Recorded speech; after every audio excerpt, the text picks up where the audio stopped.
বন্ধুরা প্রথমে আমরা একটা ড্রয়িং করে নিয়েছি, একটা প্রজাপতি ড্রয়িং করে নিয়েছি। তারপর এই প্রত্যেকটা স্টেপ আমরা কাগজ দিয়ে, রঙিন কাগজ দিয়ে কেটে কেটে কেটে কেটে সেই শেপ অনুযায়ী পরপর লাগিয়েছি। আর শেষে এই যে গ্যাপগুলো দেখতে পাচ্ছেন, এই গ্যাপের অংশগুলোতে আমরা রঙিন কাগজগুলো দেখিয়ে দিই একবার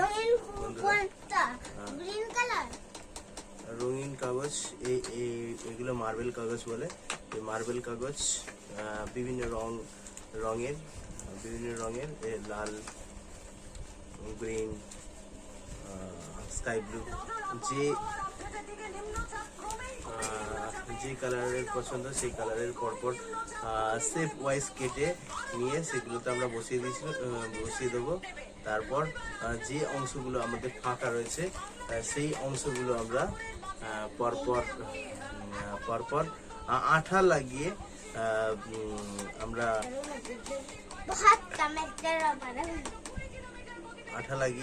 আঠা লাগিয়ে দেবো পরপর।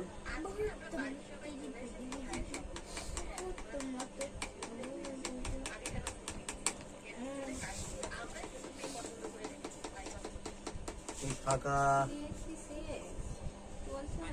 অংশগুলোতে বাবু একটু আঠা অ্যাপ্লাই করে দিচ্ছি।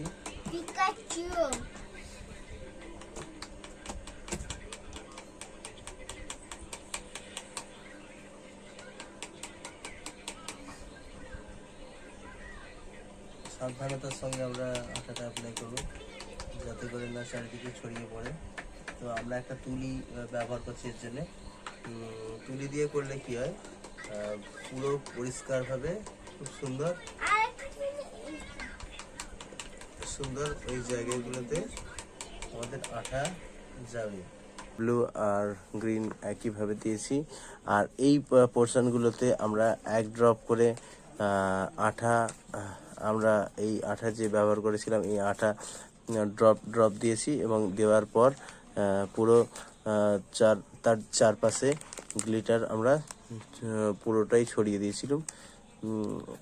পুরোটাই এইভাবে ছড়িয়ে দিয়েছিলাম, অ্যাপ্লাই করে দিয়েছিলাম।